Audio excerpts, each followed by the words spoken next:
किसी ने क्या खूब कहा दोस्तों, मुसीबत की लहरों को रोक तो नहीं सकते लेकिन तैरना ज़रूर सीख सकते हैं। नमस्कार दोस्तों, मैं हूं अविनाश कुमार पांचाल और मेरे इस यूट्यूब चैनल पे मैं आपका स्वागत करता हूं। और आज अपन पढ़ने जा रहे हैं एक शानदार सा टॉपिक, जहां से शिक्षक भर्ती में निश्चित रूप से एक या दो प्रश्न आते हैं। टॉपिक है the right of children to free and compulsory education act 2009, RTE act 2009, शिक्षा का अधिकार अधिनियम 2009, या यूँ कह लीजिए निःशुल्क एवं अनिवार्य बाल शिक्षा का अधिकार अधिनियम 2009। The right of children to free and compulsory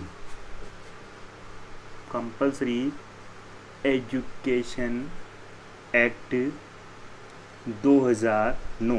कई किताबों में आपको 2010 भी मिलेगा, क्योंकि इस अधिनियम जो लागू किया गया था पूरे भारतवर्ष में वो किया गया था 2010 में, लेकिन आपको पढ़ना 2009 ही है। शॉर्ट में इसको बोलते हैं RTE एक्ट 2009। हिंदी की बात करें तो हिंदी में सबसे पहले आता है निःशुल्क एवं अनिवार्य बाल शिक्षा का अधिकार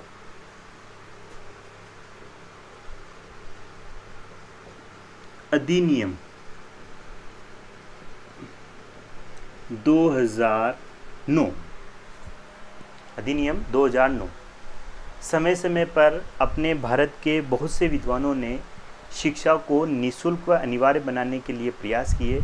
सबसे पहला प्रयास जो माना जाता है वो माना जाता है गांधी जी के जो गुरु थे गोपाल कृष्ण गोखले, उनके द्वारा सन 1910 में सबसे पहले इस प्रकार की सिफारिश की गई कि भारत में निःशुल्क व अनिवार्य शिक्षा के प्रावधान किए जाए। इसके अलावा गांधी जी ने स्वयं ने वर्धा योजना में 1937 में इस प्रकार की सिफारिश की थी। उसके पश्चात कोठारी आयोग 1966, उसमें भी इस प्रकार की सिफारिश की गई। अपनी समय समय पर जो शिक्षा नीतियाँ 1986 हो, 1990 हो, संशोधित शिक्षा नीति 1992 हो, उनके अंदर भी इस प्रकार की सिफारिश की गई कि शिक्षा को निःशुल्क बनाया जाए, अनिवार्य बनाया जाए, ताकि निम्न वर्ग के लोगों को निःशुल्क शिक्षा मिल सके, अनिवार्य रूप से शिक्षा मिल सके और वे इस चीज़ का फ़ायदा उठा सके। इसी के लिए एक अधिनियम लाया गया जिसे शॉर्ट में बोलते हैं RTE एक्ट 2009। इसमें बहुत सारे प्रावधान हैं, जैसे निम्न वर्ग के लोग हैं उनको किस प्रकार से शिक्षा दी जाए उसका इसमें प्रावधान मिलता है।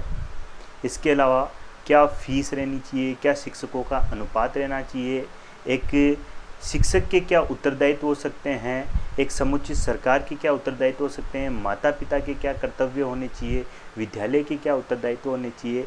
ये सभी प्रकार के प्रावधान जो आपको देखने को मिलते हैं वो मिलते हैं RTE एक्ट 2009 में। कहाँ पे मिलते हैं? RTE एक्ट 2009 में।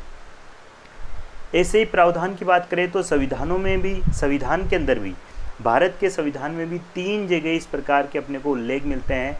चाहे वो नीति निर्देशक तत्व हो, वहाँ पे भी उल्लेख मिलता है, मौलिक अधिकार हो, वहाँ पे भी उल्लेख मिलता है, इसके अलावा मूल कर्तव्य हो, वहाँ पे भी इस प्रकार के हमें उल्लेख देखने को मिलते हैं। संविधान की बात करें तो संविधान में सबसे पहले अपन बात करते हैं नीति निर्देशक तत्व।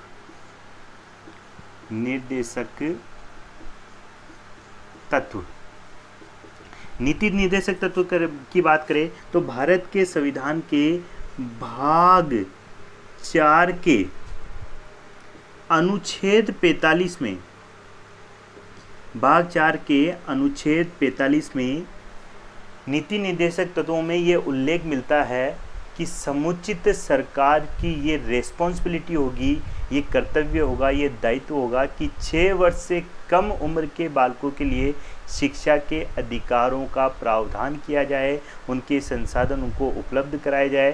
3 से 6 वर्ष, पहले ये 6 से 14 था, लेकिन इसमें संशोधन किया गया और वर्तमान में इसको 3 से 6 यानी कि 6 वर्ष से कम वर्ष के बालकों के लिए शिक्षा के जो है संसाधन उपलब्ध किया जाए सरकार के द्वारा। इसका उल्लेख मिलता है नीति निर्देशक तत्व में।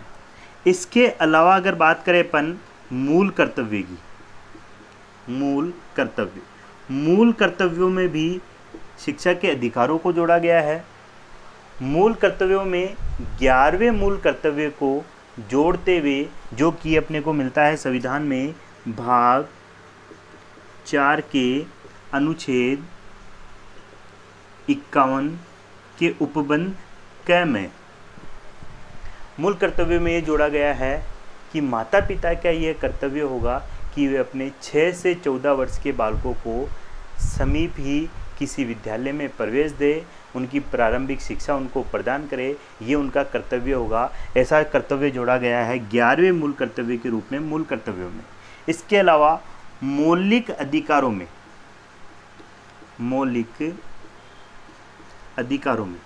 अगर बात करें अपन मौलिक अधिकार की, तो मौलिक अधिकार संविधान के भाग 3 के अनुच्छेद 21 में उपबंध जोड़ा गया है क। 21 क में यह जोड़ा गया है 86वां संविधान संशोधन 2002 के द्वारा, जिसके तहत शिक्षा का अधिकार 6 से 14 वर्ष के बालकों के लिए शिक्षा का अधिकार, शिक्षा प्राप्त करने का एक क्या होगा, मौलिक अधिकार होगा। यह जोड़ा गया संविधान संशोधन 2002, 86वां संविधान संशोधन 2002 के द्वारा। तो यहाँ पे ध्यान में रखना दोस्तों, नीति निर्देशक तत्व जिसका भाग 4 के अनुच्छेद 45 में ये मिलता है कि राज्य सरकार 6 वर्ष के कम बालकों के लिए संसाधन प्रदान करेगी, शिक्षा के संसाधन प्रदान करेगी। मूल कर्तव्यों में ये मिलता है कि 11वें मूल कर्तव्य के रूप में माता पिता का ये कर्तव्य होगा कि वे अपने 6 से 14 वर्ष के बालकों को शिक्षा प्रदान करें। और मौलिक अधिकार बच्चों का, अब ये मौलिक अधिकार है संविधान का भाग 3 का 21 के अनुच्छेद 21 क्या बोलता है कि 6 से 14 वर्ष का बालक अगर चाहे तो ये अपने को कह सकता है कि उसका अधिकार है कि वो पढ़ना चाहता है और वो पढ़ेगा और उसको पढ़ने से कोई नहीं रोक सकता। इस बात का उल्लेख अपने को किसमें मिलता है, मौलिक अधिकारों में मिलता है। मौलिक अधिकारों की बात करें तो ऐसा करने वाला भारत विश्व का 135वां देश है, यानी कि इससे पहले भी 134 देशों ने इस प्रकार के प्रावधान किए हैं। भारत की बात करें तो भारत 135वां है। अग्रणी देशों में बात करें तो जॉर्डन, पाठशाह, नॉर्वे इस प्रकार के देश है। जबकि भारत की बात करें तो 134 देश के बाद में भारत का 135वां नंबर आता है, जिसने शिक्षा के अधिकार को मौलिक अधिकार बनाया है। तो इसकी बात करें कि इसके अंदर क्या क्या चीज़ें हैं, कैसे ये बिल लाया गया, किस प्रकार से ये पारित हुआ और इसमें क्या क्या बातें बता रखी है, क्या क्या प्रावधान है, क्या क्या सिफारिश कर रखी है, ये चीज़ें अपन आज पढ़ेंगे अपन RT एक्ट 2009 के अंदर।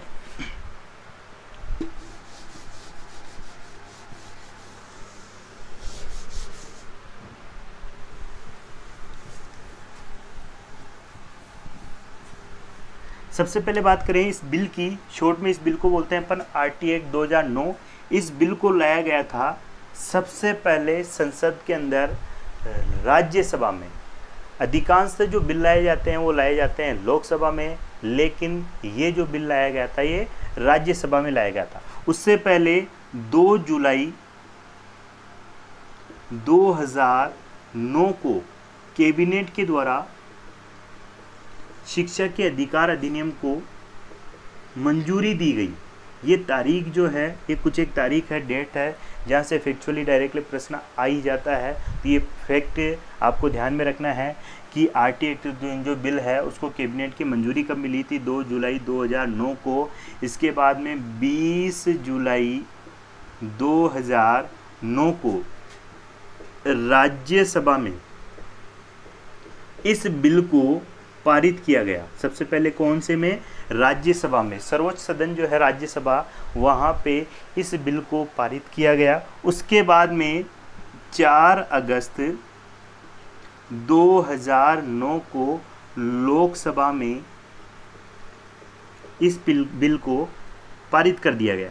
उसके बाद 26 अगस्त 2009 को राष्ट्रपति, ये चीज़ भी आपको ध्यान में रखना है। अगर उस समय की सरकार की बात करें तो उस समय कौन सी सरकार थी, कांग्रेस सरकार। कौन सी सरकार थी, कांग्रेस सरकार थी। अगर प्रधानमंत्री की बात करें तो उस समय डॉक्टर मनमोहन सिंह की सरकार के द्वारा ये बिल लाया गया था। तो डॉक्टर मनमोहन सिंह सरकार के द्वारा, कांग्रेस सरकार के द्वारा ये बिल लाया गया था। राष्ट्रपति की बात करें तो उस समय श्रीमती प्रतिभा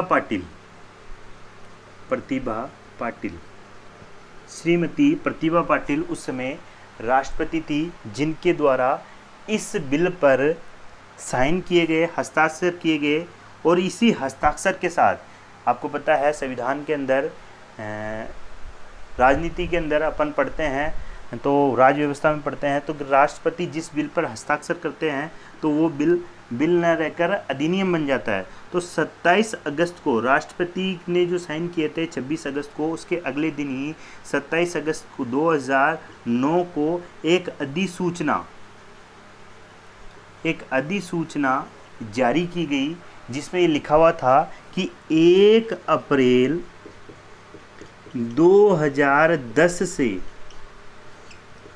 जम्मू एंड कश्मीर को छोड़ते हुए 1 अप्रैल 2010 से जम्मू एंड कश्मीर को छोड़ते हुए संपूर्ण भारतवर्ष में RTE एक्ट 2000 लागू हो जाएगा।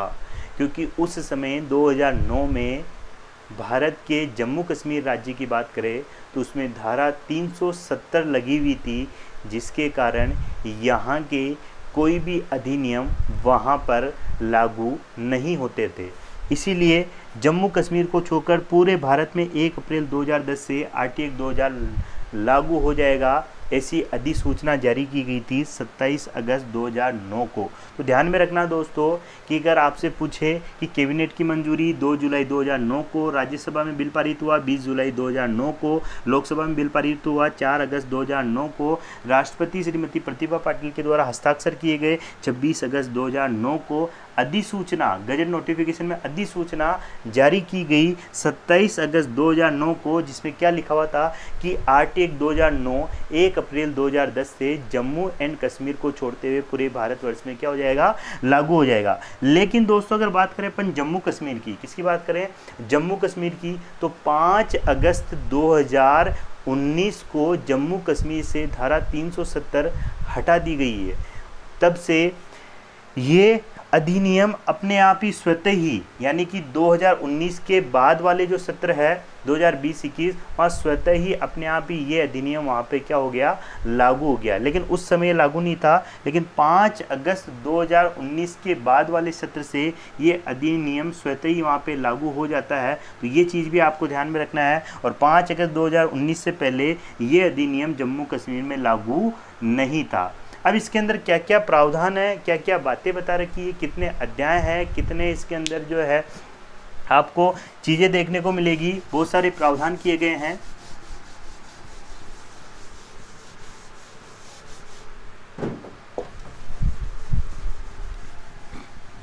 अगर बात करें अपन RTE एक्ट 2009 की, जो कि 1 अप्रैल 2010 को लागू किया गया था, इसके अंदर 38 धाराएं, 7 अध्याय और 1 अनुसूची शामिल की गई है।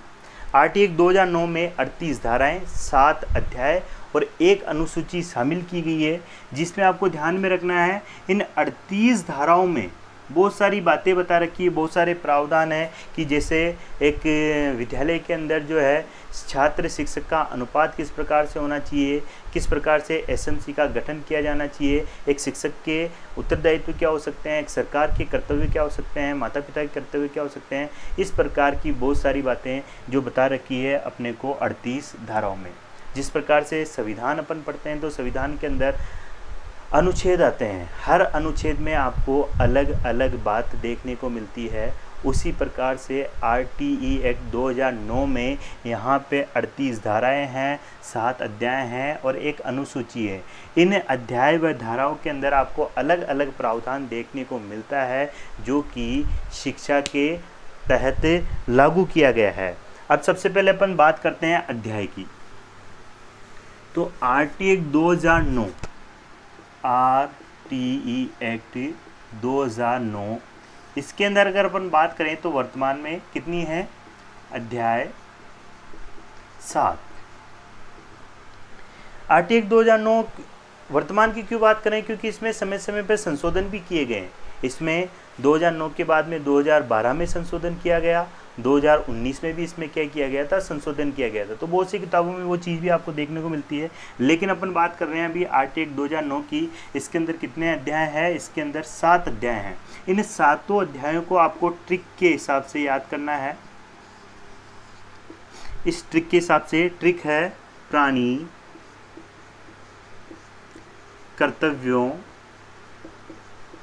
एवं उत्तरदायित्वों को,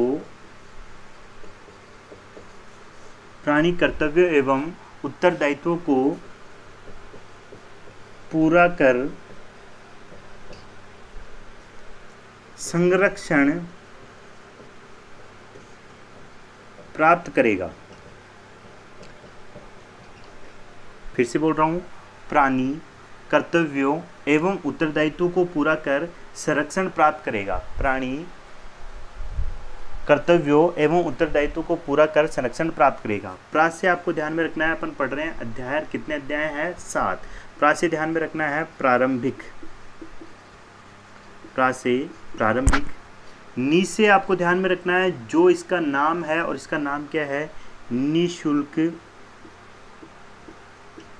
एवं अनिवार्य बाल शिक्षा का अधिकार। निःशुल्क एवं अनिवार्य बाल शिक्षा का अधिकार। कर्तव्य की बात करें तो कर्तव्य में समुचित सरकार, स्थानीय प्राधिकारी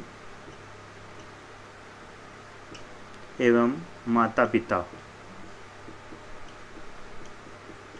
के कर्तव्य। उत्तरदायित्व की बात करें तो विद्यालय एवं शिक्षकों के उत्तरदायित्व।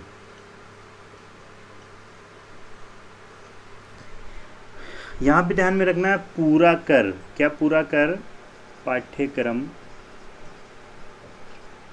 को पूरा करना, पाठ्यक्रम को पूरा करना। संरक्षण में ध्यान में रखना है बाल अधिकार संरक्षण, बाल अधिकार संरक्षण। और यहाँ पे प्र से थोड़ा सा ध्यान में रखना है प्रकीर्ण, प्रकीर्ण। फिर से ध्यान में रखना, देखो ट्रिक है प्राणी कर्तव्यों एवं उत्तरदायित्व को पूरा कर संरक्षण प्राप्त करेगा। प्रा से प्रारंभिक, ये हो गया आपका अध्याय 1। नी से निःशुल्क एवं अनिवार्य बाल शिक्षा का अधिकार, ये हो गया आपका अध्याय 2। कर्तव्य से समुचित सरकार, स्थानीय प्राधिकारी एवं माता पिता के कर्तव्य, ये हो गया आपका अध्याय 3। उत्तरदायित्व विद्यालय एवं शिक्षक के उत्तरदायित्व, ये हो गया आपका अध्याय 4। पूरा करना पाठ्यक्रम को पूरा करना, ये हो गया आपका अध्याय 5। संरक्षण बाल अधिकार संरक्षण, ये हो गया अध्याय 6। और प्रकीर्ण, ये अध्याय 7। इस तरीके से आप इसको क्या कर सकते हो, याद कर सकते हो। एक छोटी सी लाइन है, प्राणी कर्तव्य एवं उत्तरदायित्व को पूरा कर क्या करेगा, संरक्षण प्राप्त करेगा। प्रारंभिक, निःशुल्क एवं अनिवार्य बाल शिक्षा का अधिकार, कर्तव्य, उत्तरदायित्व, पाठ्यक्रम को पूरा करना, बाल अधिकार संरक्षण और प्रकीर्ण। अब इसमें ध्यान में रखना है प्रत्येक अध्याय में कुछ धाराएं हैं जिसको आपको याद करना पड़ेगा। उन्हीं धाराओं में प्रावधान दे रखे हैं कि किस धारा के अंदर क्या बातें बता रखी है, कौन सी धारा में एसएमसी के गठन के बारे में बता रखा है, किस धारा में छात्र शिक्षक के अनुपात के बारे में बता रखा है, किस धारा के अंदर जो है आरटी के तहत जो रिजर्व आरक्षित सीटें हैं उसके बारे में बता रखा है। ये सारी चीज़ें तो ध्यान में रखना है। ये धारा 1 है, धारा 1 में एक में कितनी धारा, 2 धारा, एक में कितनी 2, एक में कितनी धारा, 2 धारा, 2 में कितनी धारा, 3 धारा, एक में कितनी 2, 2 में कितनी 3, 3 में कितनी 6, एक में कितनी 2, 2 में कितनी 3, 3 में कितनी 6, एक में कितनी 2, 2 में कितनी 3, 3 में कितनी 6। सबसे ज़्यादा किस में, सबसे ज़्यादा भाग 4 में, अध्याय 4 के अंदर सबसे ज़्यादा धाराएं हैं 17। कितनी है, 17। इसके अलावा आपको 244 कैसे, इसमें 2, इसमें 4, इसमें भी 4 धाराएं। फिर से ध्यान में रखना दोस्तों, एक के अंदर कितनी धारा, 2 धारा, 2 में कितनी धारा, 3 धारा, अध्याय 3 में कितनी 6, सबसे ज़्यादा कितनी है, किसमें है, 4 के अंदर है, कितनी है, 17 धाराएं हैं। 5 में कितनी है, 2 है, 6 में कितनी है, 4 है, और 7 में कितनी है, 4 धाराएं हैं। इन्हीं धाराओं को आपको याद करना है, जहां से आपको एग्ज़ाम में प्रश्न देखने को मिलते हैं। तो छोटी सी ट्रिकों के हिसाब से अपन इन धाराओं को याद कर सकते हैं। 38 धाराएं हैं, अगर आप 10-10, 12-12, 15-15 करके भी अगर याद करते हो, या फिर 3 जो है अध्याय उसको एक बार में याद कर लो, एक अध्याय को अलग से याद करो, क्योंकि इम्पोर्टेंट यही है।